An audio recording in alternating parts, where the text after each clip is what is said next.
बिस्मिल्लाहिर्रहमानिर्रहीम। अस्सलामुअलैकुम। प्रोग्राम मुकालमा के साथ मैं हूं आपका मेज़बान उमर बिन रियाज। सन 2011 में अरब स्प्रिंग के नाम से चलने वाली तहरीक के बाद कई हलकों में इस उम्मीद का इजहार किया जा रहा था कि शायद ये तहरीक इस्लाम के आया और निशात सानिया की तहरीक साबित होगी, लेकिन मिस्र में होने वाली फ़ौजी बगावत से ये उम्मीदें एक दफ़ा फिर दम तोड़ती नज़र आ रही हैं। ऐसा क्यों हुआ? आज के प्रोग्राम में हम इसी मौजू पर बात करेंगे और इस पर हमारे साथ गुफ्तगू के लिए मौजूद हैं मारूफ दानिश्वर और कॉलम निगार जनाब शाहनवाज फारूकी साहब। बहुत शुक्रिया शाहनवाज साहब। अरब स्प्रिंग मुझे याद है हमने इस पर प्रोग्राम भी किया था, बड़ी उम्मीदें वाबस्ता की थी हमने तो इससे कि शायद इसके नतीजे में इस्लाम पसंदों के लिए कोई राह निकल रही है, लेकिन अंदाज़ा ये हुआ कि आप जमहूरी तरीके से कितनी ही कामयाबियाँ हासिल कर लें, ताकत हमेशा आपका रास्ता रोक लेती है। तो क्या हमारी वो उम्मीदें ही गलत थीं वाबस्ता करना उस तहरीक से, या कहीं और कोई ख़राबी इधर आई? नहीं, कोई ख़राबी उसके अंदर नहीं है। वो एक जैसे कि हम इस पर बात कर चुके हैं बहुत ज़्यादा कि जो इस्लामी तहरीकें हैं वो बाकी मुस्लिम दुनिया में काम करने वाली दूसरी पॉलिटिकल पार्टीज़ की तरह की तहरीकें नहीं हैं, बल्कि उनका एक माजी है, उनकी एक तारीख़ है, उनका एक लिटरेचर है, उनका एक वर्ल्ड व्यू है, उनका एक तस्वुर ज़िंदगी है, और इन तमाम तस्वुरात के मुताबिक उन्होंने बहुत तवील जद्दोजहद की है। देखिए, हक़ की राह में जद्दोजहद के 3 मरहले होते हैं। पहला मरहला ये है कि अल्लाह ताला को जो चीज़ पसंद है वो ये कि कोई फ़र्द हो या ग्रोह हो या कोई पार्टी हो या तंजीम हो, वो हक़ पर खड़ी हुई है या नहीं है, वो ये देखता है अल्लाह ताला। हक़ के मुताबिक जद्दोजहद करने वाले हैं नहीं। अल्हम्दुलिल्लाह जो इस्लामी तहरीकें उन्होंने अपनी तवील तारीख़ में कहीं 60 साल की तारीख़ है, कहीं 70 साल की तारीख़ है, उन्होंने इस तवील अरसे के अंदर कभी भी हक़ को अबैंडन नहीं किया, उन्होंने हक़ पर कभी कॉम्प्रोमाइज़ नहीं किया, उन्होंने अपने कभी नारे तब्दील नहीं किए, उन्होंने अपना वर्ल्ड व्यू कभी तब्दील नहीं किया, खा कैसे भी हालात रहे हों। तो ये उनकी बहुत बड़ी सक्सेस है कि वो हक़ पर कायम रहे हैं, नंबर 1। फिर अल्लाह ताला ये देखना चाहते हैं कि इंसान और या कोई पार्टी या तंजीम महज हक़ पर खड़ा है या उस हक़ के लिए वो कुर्बानियाँ भी दे रहा है। तो आपने देखा कि इस्लामी तहरीकों की तारीख़ जो है वो कुर्बानियों की तारीख़ है। तीसरी चीज़ जो अल्लाह ताला देखता है और उसको पसंद है वो ये कि कुर्बानियाँ देने वाले उन कुर्बानियों को जज़्ब भी कर रहे हैं, उन पर इस्तक़ामत का मुज़ाहरा भी कर रहे हैं। तो अल्हम्दुलिल्लाह पूरी जो इस्लामी तहरीकों की तारीख़ है उसमें इस्लामी तहरीकों ने अपनी जद्दोजहद के दायरे में कुर्बानियाँ देने के बाद उन पर इस्तक़ामत का मुज़ाहरा करके भी आप को दिखाया है। और जब ये तीनों चीज़ें जमा हो जाती हैं तो फिर वो चीज़ रोनुमा होकर रहती है जिसको आप नुसरत इलाही कहते हैं। ये नामुमकिन है कि ये जद्दोजहद के 3 तकाज़े कोई तहरीक पूरे कर रही हो और उसके बाद नुसरत इलाही ना आ रही हो, ये मुमकिन नहीं है। और इसकी मैं आपको बहुत सारी मिसालें मैं आपको दे सकता हूँ तारीख़ के सफ़ात से। तो इस्लामी तहरीकों का जो ये आप इस वक्त सिनेरियो देख रहे हैं ये बहुत ज़्यादा उम्मीद अफ़ज़ा है, और ये जो हालात और वाक़यात हैं ये वक्ती हैं और इन पर ये इस्लामी तहरीकें आज नहीं तो कल काबू पा लेंगी, और जो मुस्तक़बिल है उम्मत मुस्लिमा का वो तो बहरहाल इस्लामी तहरीक है। लेकिन इस्लामी तहरीकों इस्लामी ममालिक में, मुस्लिम ममालिक में ऐसे गिरोह भी मौजूद हैं जिनको इस्लाम पसंद गिरोह, जिनको इस्लामी तहरीकों के इख्तियार करदा तरीक़ाकार से इत्तफ़ाक़ नहीं है, और उनकी इस दलील को तक़वियत मिली है इन फ़ौजी बगावतों के नतीजे में कि आप जमहूरी रास्ते से इनकलाब नहीं ला सकते। तो ये बताइए कि क्या ये जो रास्ता इस्लामी तहरीकों का इख्तियार करता है, और हम देखते हैं कि पाकिस्तान से लेके मिस्र तक इस रास्ते पर पूरा इत्तफ़ाक़ है इस्लामी तहरीकों के दरमियान कि वो पुरअमन रास्ते से ही आना चाहती हैं, तो क्या इस रास्ते की कोई अखलाक़ी और क़ानूनी और इस्लामी जवाज़ क्या है, और क्या इस पूरे बार बार चोट खाने के बाद भी क्या उनको अपने तर्ज़ अमल पे कोई, अपने लाए अमल पे कोई नज़रसानी करनी चाहिए? देखिए, इस्लाम जो है वो आपको इस बात का मुकल्लफ़ नहीं बनाता कि आप कोई लाज़िमन इनक़लाब बर्पा करके दिखाना है, और उसके लिए वो कोई टाइम फ्रेम भी नहीं देता कि आपको ये 10 साल के अंदर ये करके दिखाना है, 15 साल या 50 साल के अंदर ये करके दिखाना है। ये ज़िम्मेदारी तो अल्लाह ताला ने अंबिया और मुरसलीन पर नहीं डाली, तो वो किसी हमाशुमा पर क्या डालेगा। असल चीज़ है हक़ के मुताबिक जद्दोजहद करते रहना, उसकी राह में कुर्बानियाँ देना, उन पर इस्तक़ामत का मुज़ाहरा करना, खा उसके नतीजे में कोई पॉलिटिकल चेंज आए या ना आए, कोई इनक़लाब बर्पा हो या ना हो, ये हमारी ज़िम्मेदारी नहीं है। हम इस बात की मुकल्लफ़ नहीं है, कोई इस्लामी तहरीक इस बात की मुकल्लफ़ नहीं है कि वो ये कहे कि हम ज़रूर और बिल ज़रूर जो है इनक़लाब बर्पा करके दिखाएंगे। हालांकि वो इसके लिए काम कर रहे हैं और हमें इसकी ख्वाहिश और इसकी आरज़ू और इसकी तमन्ना करनी चाहिए कि इनक़लाब कल रूनुमा हो जाए। लेकिन अगर ये 30 साल और 40 साल और 50 साल और 60 साल भी रूनुमा नहीं होता तो ये हमारा काम नहीं है। रसूल अकरम सल्लल्लाहु अलैहि वसल्लम की हयात तय्यबा का वो वाक़या बहुत मशहूर है। आपको मालूम है कि आपकी जो इब्तदाई ज़माना का जो आपका जो इब्तदाई ज़माना है, जो मक्की ज़िंदगी है, उसमें तो कोई तग़य्युर रूनुमा है, 300-400 लोग कन्वर्ट हुए थे। तो रसूलुल्लाह सल्लल्लाहु अलैहि वसल्लम बहुत परेशान रहते थे। तो अल्लाह ताला ने उनसे कहा कि आप क्यों परेशान रहते हैं, आपका काम तो सिर्फ पहुंचा देना है, हिदायत देना तो हमारा काम है, हिदायत देना अल्लाह का काम है। तो जब भी मुस्लिम दुनिया में कोई तग़य्युर रूनुमा हुआ है या होगा, या अब भी हो रहा है, तो वो भी अल्लाह ताला की मशीयत से हो रहा है। तो इस्लामी तहरीकें इस बात पर यकसू हैं और उनको यकसू रहना चाहिए कि उन्होंने अपनी जद्दोजहद का जो पैटर्न बनाया है वो बिल्कुल दुरुस्त है, इस्लामी फ़िक्र के मुताबिक है।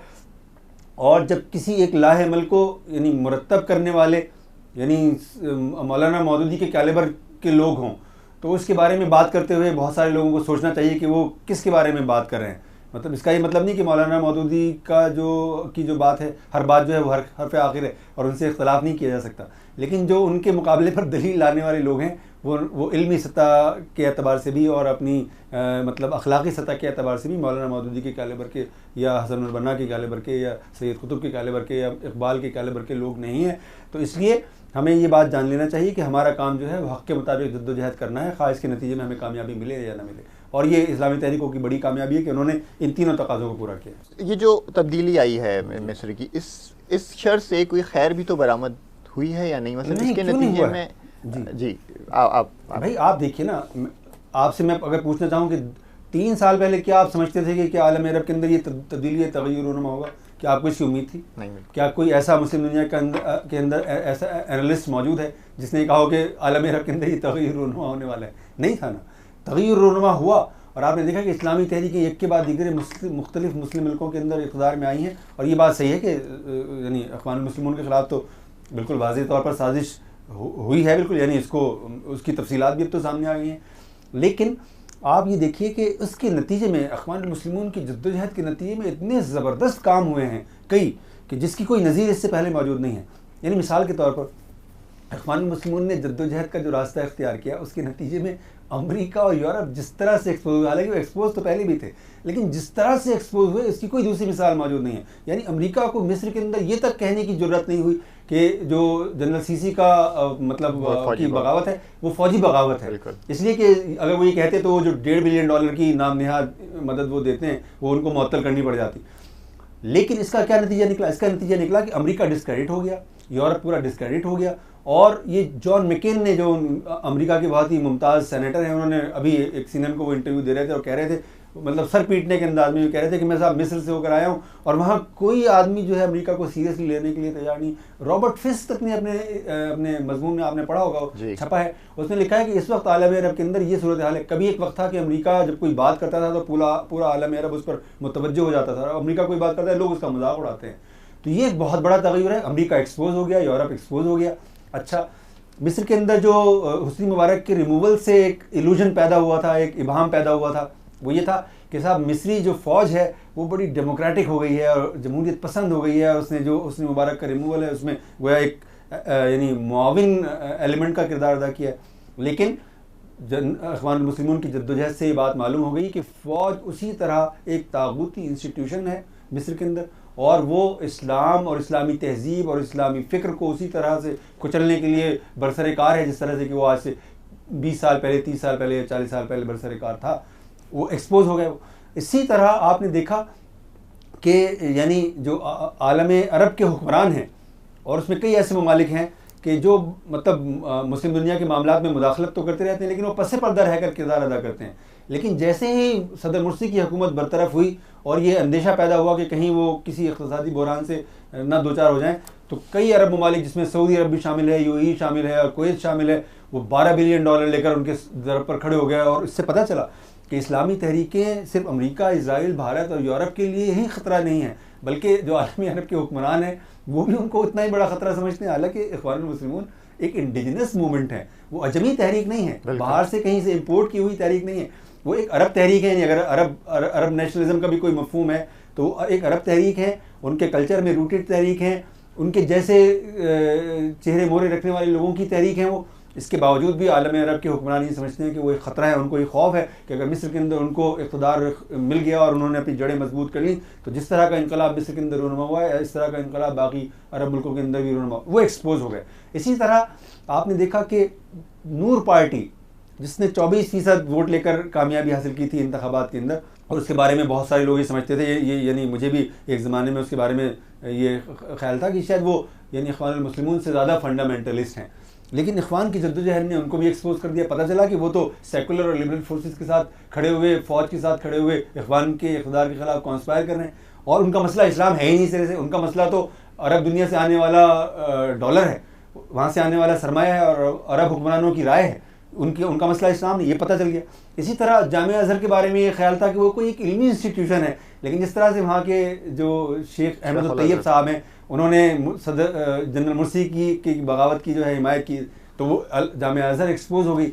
इसी तरह जो वहाँ का सेकुलर और लिबरल एलिमेंट है, जो अपने आप को प्रो डेमोक्रेसी कहता है, उसके बारे में वहाँ मोर तस्दीक सब्त हो गई है कि ये उसी तरह जबर को और तशद्दुद को पसंद करने वाले हैं, जिस तरह से कि दुनिया के अंदर कोई भी जबर और तशद्दुद को पसंद करने वाला हो सकता है। उनका डेमोक्रेसी से कोई ताल्लुक़ नहीं है, उनका मिस्र के कल्चर से कोई ताल्लुक़ नहीं है, और वो इस्लामिस्टों का मुकाबला अगर बैलेट के ज़रिए से नहीं कर सके तो वो बुलेट के ज़रिए से उनका मुकाबला कर रहे हैं और फ़ौज को एक आलाकार के तौर पर वो इस्तेमाल कर रहे हैं। तो ये इतना बड़ा तगय्युर है, और इससे पता चला कि मिस्र के हाल और मुस्तक़बिल को डिफ़ाइन करने वाली अगर कोई मूवमेंट है तो वो इख्वानुल मुस्लिमून है, और इसके सिवा कोई नहीं है। अच्छा शहनवाज साहब, मैं अभी हाल ही में किसी का मज़मून पढ़ रहा था, उन्होंने ये लिखा है कि इस वक्त इस्लामी तहरीकें और ख़ुद उम्मत मुस्लिमा एक ट्रांजिशनल दौर से गुजर रही है, और उसमें इक़्तिदार में आके कायम रहना ज़रूरी नहीं है, बल्कि ये इक़्तिदार में आना जाना अगर लगा रहे तो इसके नतीजे में उनको जो सबक मिल रहे हैं उससे वो सबक हासिल करते हुए उन्हें अपनी स्ट्रेटजी को डेवलप करना चाहिए और उस पर वो काम करना चाहिए। तो इस पूरे वाक़े से, मिस्र की एपिसोड से क्या सबक मिले हैं इस्लामी तहरीकों को, ख़ुद इख़वान को और दीगर ख़ित्तों में जो इस्लामी तहरीकें चल रही हैं उनके लिए क्या सबक मिला है? देखिए, सबक से मुराद ये है ना कि इख़वान के लिए जो कुछ वहाँ हो रहा है उसमें उसके कुछ नए पहलू ज़रूर हैं, लेकिन इसमें एब्सोल्युटली नई चीज़ तो कोई भी नहीं है। यानी इख़वान परसिक्यूट होते रहे, इस्लामी तहरीके दुनिया के तमाम मुल्कों के अंदर परसिक्यूट होते रहे हैं, उनकी परसिक्यूशन की शक्लें अलग हैं, सूरतें अलग हैं, लेकिन परसिक्यूट तो होते रहे हैं। वो हमेशा से यानी पिन पॉइंटेड फोर्स रहे हैं हर सोसाइटी के अंदर, सब उनको जानते हैं, उनके नज़रियाती पस मंज़र की वजह से, उनके लिटरेचर की वजह से, उनकी मुनज़्ज़म क़ुव्वत की वजह से, उनके कमिटेड होने की वजह से सब जानते हैं कि कौन है और ये क्या चाहते हैं सोसाइटी के अंदर। उनके बारे में कोई वहाँ कभी भी कहीं मौजूद नहीं रहा, और कभी भी सोसाइटी में उनको ईजी सेलिंग नहीं मिली। यानी ना उनको मिस्र में ईजी सेलिंग मिली है, ना उनको पाकिस्तान में ईजी सेलिंग मिली है, ना बांग्लादेश के अंदर ईजी सेलिंग मिली है, कहीं भी ईजी सेलिंग नहीं मिली। तो इस्लामी तहरीकों के लिए ये कोई नई बात नहीं है, इब्तला ज़रा ज़्यादा है। मतलब जिस तरह से आपने देखा कि इख़वानुल मुस्लिमून को उन्होंने ताकत के ज़रिए से स्मैश करने की कोशिश की, उनका ख्याल ये था कि वो टैंक लेकर चढ़ जाएंगे तो वो यानी शायद अगले दिन मुजाहरे करने की पोजीशन में नहीं होंगे, आपको पता है। लेकिन वो मुजाहरे तो यानी वो उन्होंने 6000 लोग जो हैं उनके शहीद कर दिए हैं, इससे ज़्यादा जो हैं ज़ख्मी हुए हैं, इससे कहीं ज़्यादा जेलों के अंदर पड़े हुए हैं, लेकिन उनके मुजाहरे उसी तरह से मुनज़्ज़म है। कल भी यानी कल जुमा था और उन्होंने उसी तरह से मुनज़्ज़म मुजाहरे की, लाखों की तादाद में लोग निकले। आज भी उन्होंने सैटरडे के रोज़ भी जो है वो मुजाहरों की कॉल दी हुई है, और इससे पता चल रहा है कि जो इख़वानुल मुस्लिमून का कैडर है वो इतनी इब्तला को झेलने के बावजूद भी अभी तक इतना मुनज़्ज़म है और इस क़ुव्वत का हामिल है कि वो इतने बड़े बड़े मुजाहरे कर सकता है। और यही असल में इस्लामी तहरीकों की असल क़ुव्वत है कि वो हक़ पर खड़े हुए हैं और उनकी जड़ें आवाम के अंदर हैं। तो इस्लामी तहरीकों के लिए इसमें मैसेज ये है कि हक़ पर खड़े रहना है, उसके मुताबिक जद्दोजहद करनी है, उसमें कोई किसी तरह का तगय्युर नहीं आने देना है, और आवाम से अपने राब्ते के दायरे को ज़्यादा से ज़्यादा वसी करना है। ये इस्लामी तहरीकों के लिए कल भी एक सबसे अच्छा लाएमल था, आज भी सबसे अच्छा लाएमल है। और मैं आपसे ये अर्ज़ कर किए देता हूँ कि तारीख़ के तवील सफ़र का लुब्ब-ए-लुबाब ये है कि जब भी कोई गिरोह उन प्रिंसिपल्स के मुताबिक जद्दोजहद करता है जिनका जिक्र हमने अभी गुफ्तगू के आगाज़ में किया, तो उसमें देर और सवेर तो हो सकती है। देखिए ना, अगर इस इख़वानुल मुस्लिमून को ख़त्म होना होता तो 60 साल का प्रोसिक्यूशन तो उनको ख़त्म करने के लिए काफ़ी था। क्या आप सोच सकते हैं कि किसी नॉर्मल पॉलिटिकल पार्टी को इस इब्तला से गुजरना पड़ा जिससे कि इख़वानुल मुस्लिमून गुजरे और वो इंटैक्ट है? बाकी मुमकिन ही नहीं है, 3-4 महीने के अंदर वो ख़त्म हो जाएगी वो। तो इससे पता चल रहा है कि इस्लामी तहरीकें फ़ना होने के लिए नहीं बरपा हुई हैं, ये यहाँ स्टे करने के लिए आई हैं, और यही उम्मत मुस्लिमा के हाल और मुस्तक़बिल को डिफ़ाइन करने वाली तहरीकें हैं। अलबत्ता इनको जो 4 चीज़ें हैं वो पेश नज़र रखनी चाहिए। नंबर 1, उनको ये बात जान लेनी चाहिए कि दुनिया में गलबे का जो सिलसिला है, यानी जब अल्लाह ताला किसी को गलबा अता करता है तो उसके 2 प्रिंसिपल हैं, और हमें हमारा दीन बताता है कि फ़जीलत तो सिर्फ 2 चीज़ों को हासिल है। एक तो तक़वे को हासिल है, तो तक़वे में एक्सेल करना है, खुदा से अपने ताल्लुक़ को ज़्यादा से ज़्यादा मजबूत बनाना है, ज़्यादा से ज़्यादा खूबसूरत बनाना है, ज़्यादा से ज़्यादा गहरा बनाना है, ज़्यादा से ज़्यादा फंक्शनल बनाना है, नंबर 1। नंबर 2, इल्म के दायरे में एक्सेल करके दिखाना है। हमें इल्म को, नया इल्म पैदा करना है, और हमें एक तख्लीक़ी क़ुव्वत बनकर सामने आना है, ऐसी तख्लीक़ी क़ुव्वत कि जो सोसाइटी के नैरेटिव को डेवलप करने वाली उसको फैलाने वाली और उसमें सेंट्रल रोल प्ले करने वाली तहरीक हो। ये इस्लामी तहरीकों ने किया है और इसमें मज़ीद जो है वो शिद्दत पैदा करने की, रूसत पैदा करने की ज़रूरत है।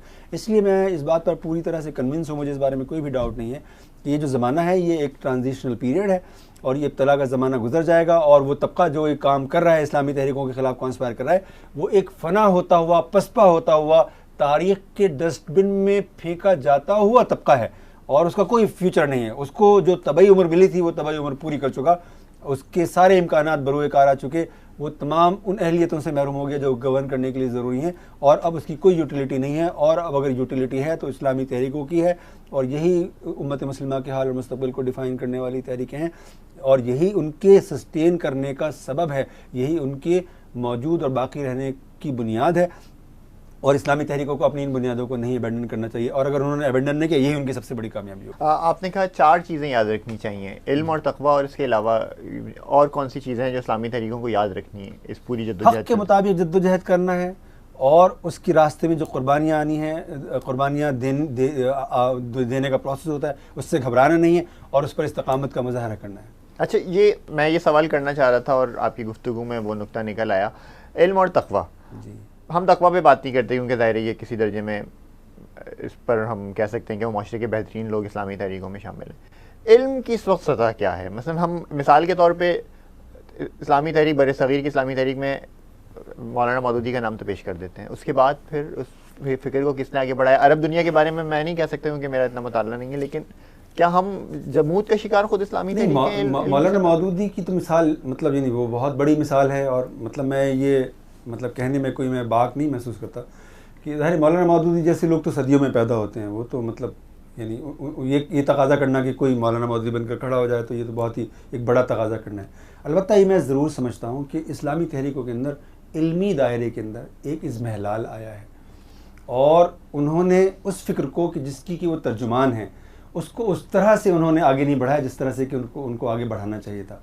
उसके अंदर एक कमज़ोरी पैदा हुई है, मतलब हालांकि वो कमज़ोरी जो है कंपैरेटिवली बाकी अगर आप पार्टीज़ को देखें तो वो उतनी ज़्यादा नज़र नहीं आती, लेकिन अगर आप ख़ुद यानी इस्लामी तहरीकों को ही और उनके बानियों को ही आप मॉडल बना लें तो फिर इसके अंदर एक कमज़ोरी और एक इज़्महलाल नज़र आता है और ऐसा महसूस होता है जैसे इंटेलेक्चुअली हमको जितना साउंड होना चाहिए था उतने साउंड हम नहीं हैं और हमें सोसाइटी को सोसाइटी में जिस तरह से हमें डायलॉग को और डिस्कोर्स को जो है यानी कंट्रोल करना चाहिए था और उसको हमें मतलब उसमें हमें मरकज़ी किरदार अदा करना चाहिए था, हम उस तरह से वो मरकज़ी किरदार अदा नहीं कर रहे हैं और ये कमज़ोरी है और इसको रेक्टिफाई करना चाहिए। इस्लामी तहरीकों की क़यादत को इस बात का शऊर होना चाहिए कि इन 2 फजीलतों के बग़ैर, इनको जमा किए बग़ैर हम सोसाइटी को लीड नहीं कर सकते और सोसाइटी तो को लीड करना तो निस्बतन छोटी बात है, इस्लाम का रोल तो इससे ज़्यादा बड़ा है।